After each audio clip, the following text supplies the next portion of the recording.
राधे राधे नाम की कीमत क्या है? जय श्री राधे। एक बार एक व्यक्ति था, वह एक संत जी के पास गया और कहता है कि संत जी, मेरा एक बेटा है, वो ना तो पूजा पाठ करता है और ना ही भगवान का नाम लेता है। आप कुछ ऐसा कीजिए कि उसका मन भगवान में लग जाए। संत जी कहते हैं, ठीक है बेटा, एक दिन तू उसे मेरे पास लेकर आ जा। अगले दिन वो व्यक्ति अपने बेटे को लेकर संत जी के पास गया। अब संत जी उसके बेटे से कहते हैं, बेटा बोल राधे राधे।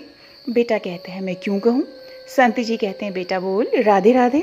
वो इसी तरह से मना करता रहा और अंत तक उसने यही कहा कि मैं क्यों कहूँ राधे राधे। संत जी ने कहा, जब तुम मर जाओगे और यमराज के पास जाओगे, तब यमराज तुमसे पूछेंगे कि कभी भगवान का नाम लिया, कोई अच्छा काम किया, तब तुम कह देना कि मैंने जीवन में एक बार श्री राधा रानी के नाम को बोला है, बस सिर्फ एक बार। इतना बताकर वह चले गए। समय व्यतीत हुआ और एक दिन वो मर गया। यमराज के पास पहुंचा। यमराज ने पूछा, कभी कोई अच्छा काम किया है? उसने कहा, हाँ महाराज, मैंने जीवन में एक बार श्री राधा रानी के नाम को बोला है। आप उसकी महिमा बताइए। यमराज सोचने लगे कि एक बार नाम की महिमा क्या हो सकती है, इसका तो मुझे भी नहीं पता है। यमराज बोले, चलो इंद्र के पास, वो ही बताएंगे। तो वो व्यक्ति बोला, मैं ऐसे नहीं जाऊंगा, पहले पालकी लेकर आओ, उसमें बैठकर जाऊंगा। यमराज ने सोचा, ये बड़ी मुसीबत है। फिर भी पालकी मंगवाई गई और उसे उसमें बिठाया गया। 4 कहार लग गए। वो बोला, यमराज जी, सबसे आगे वाले कहार को हटाकर उसकी जगह आप लग जाइए। यमराज जी ने ऐसा ही किया। फिर सब मिलकर इंद्र के पास पहुंचे और बोले कि एक बार श्री राधा रानी के नाम लेने की महिमा क्या है?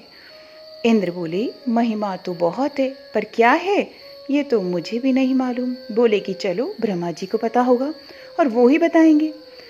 वो व्यक्ति बोला, इंद्र जी, ऐसा है, दूसरे कहार को हटाकर आप यमराज जी के साथ मेरी पालकी उठाइए। अब एक और यमराज पालकी उठा रहे हैं और दूसरी तरफ इंद्र लगे हुए हैं। पहुंचे ब्रह्मा जी के पास। ब्रह्मा जी ने सोचा कि ऐसा कौन सा प्राणी ब्रह्मलोक में आ रहा है जो स्वयं इंद्र और यमराज पालकी उठाकर ला रहे हैं। ब्रह्मा जी के पास पहुंचे। सभी ने पूछा कि एक बार श्री राधा रानी के नाम लेने की महिमा क्या है?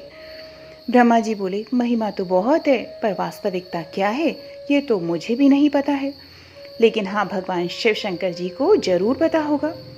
वो व्यक्ति बोला कि तीसरे कहार को हटाइए और उसकी जगह ब्रह्मा जी आप लग जाइए। अब क्या करते, महिमा तो जाननी थी। अब पालकी के एक और यमराज हैं, दूसरी तरफ इंद्र और पीछे ब्रह्मा जी हैं। सब मिलकर भगवान शिव शंकर जी के पास गए और भगवान शिव शंकर जी से पूछा कि प्रभु, श्री राधा रानी के नाम की महिमा क्या है? केवल एक बार नाम लेने की महिमा आप कृपा करके बताइए। भगवान शिव शंकर बोले कि मुझे भी नहीं पता, लेकिन भगवान विष्णु जी को जरूर पता होगी। वो व्यक्ति शिव जी से बोला कि अब आप भी पालकी उठाने में लग जाइए। इस प्रकार ब्रह्मा जी, शिव जी, यमराज और इंद्र चारों उस व्यक्ति की पालकी को उठाने में लग गए और विष्णु जी के लोग पहुंचे। विष्णु जी से पूछा कि एक बार श्री राधा रानी के नाम लेने की महिमा क्या है?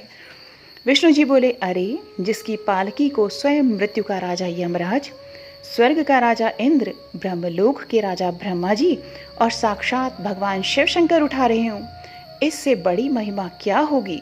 जब सिर्फ एक बार श्री राधा रानी नाम लेने के कारण आपने इसको पालकी में उठा ही लिया है, तो अब ये मेरी गोद में बैठने का अधिकारी हो गया है। भगवान श्री कृष्ण ने स्वयं कहा है कि जो केवल रा बोलते हैं तो मैं सब काम छोड़कर खड़ा हो जाता हूँ, और जैसे ही कोई धा शब्द का उच्चारण करता है तो मैं उसकी ओर दौड़कर उसे अपनी गोद में भर लेता हूँ।